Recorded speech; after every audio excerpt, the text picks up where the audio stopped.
That's the one. Kia ora team. So I have a couple of articles here I will leave in the description. You read them, come to your own conclusions as usual. But the WBC has revealed its plans to order a fight between Dillian Whyte and Tyson Fury for the interim WBC title and the next mandatory position. Does make sense to me. Dillian Whyte's number 1, Tyson Fury's number 2. So Dillian Whyte has rejected this resolution. He would like to become the WBC mandatory without having to fight a final eliminator.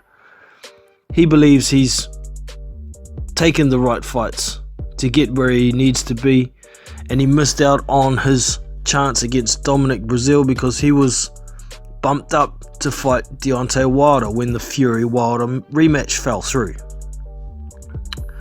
Now, many could say this situation is a lot like Dominic Breazeale getting his mandatory position. As it stands, Eddie Hearn has put in an application for Oscar Rivas versus Dillian Whyte, which is scheduled to be a final eliminator for the WBC mandatory position. Oscar Rivas is ranked number 10 with the WBC. So that's where it's similar to Dominic Breazeale getting his mandatory position by fighting Eric Molina, who was right down the rankings at the time.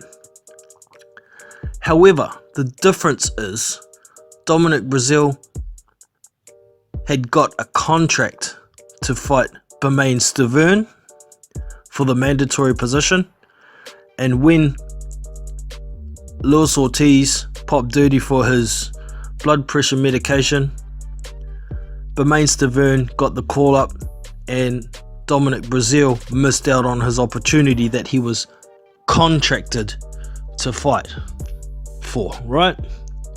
Now, Dillian Whyte had been ordered to fight Dominic Breazeale for the interim title and the mandatory position.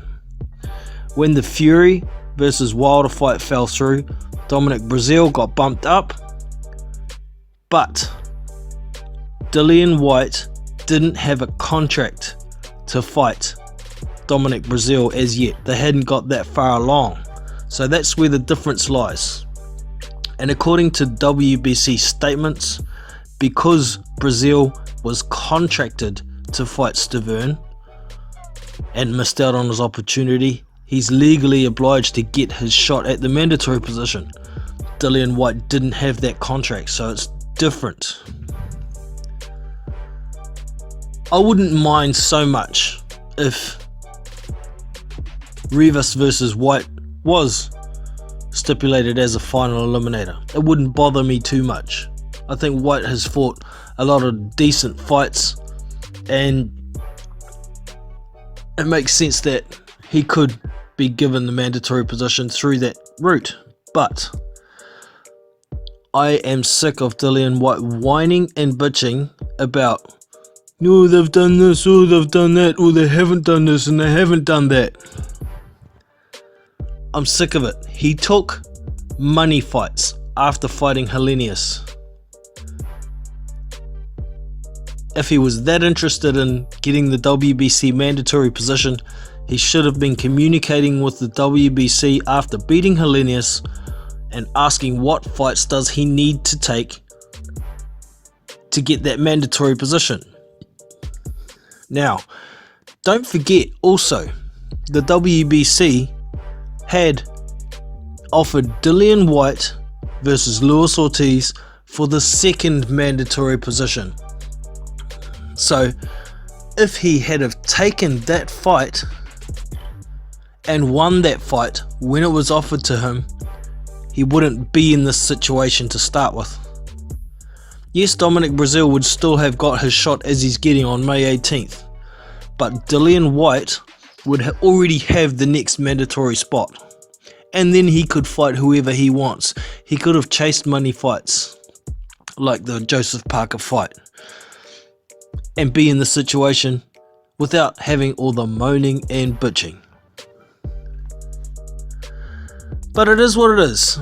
The WBC are going to decide what Dillian Whyte's position is going to be at their next convention, so right now we're sitting and waiting. If they do decide to continue to order the Tyson Fury versus Dillian Whyte fight, I'm still not even sure Tyson Fury will take it. Tyson Fury had bailed out of that Deontay Wilder rematch. He's got a big bag from ESPN and Top Rank, and he's saying in the media lately that he's going to fight his three more fights or 4 more fights that are on his contract and retire. If he does that, well, why does it matter who he fights? Why would he have to take on a tough fight against Dillian Whyte, which it would be, before he retires, and he's already got his big payday? So if they do go ahead and order this Tyson Fury Whyte fight, and Tyson Fury doesn't want it, which wouldn't surprise me, then the next down the line is Luis Ortiz versus Dillian Whyte. Isn't that ironic? The same fight he was offered, what, a year ago to get the mandatory position, and he would have to fight the same fight to get the exact same mandatory position? Cracks me up, man. But it is what it is, like I say, and we're gonna see what happens when the WBC actually make their decision. So let us know your thoughts on the situation. Should Dillian Whyte be gifted the position without having to fight anybody? Should he step in the ring and fight Fury? Or do you think he should get the mandatory position if he beats Oscar Rivas? Looking forward to your comments. If you've enjoyed the video, don't forget to give me the thumbs up, subscribe to the channel, and I'll catch you in the next one. Big Boys Boxing, we out. See you!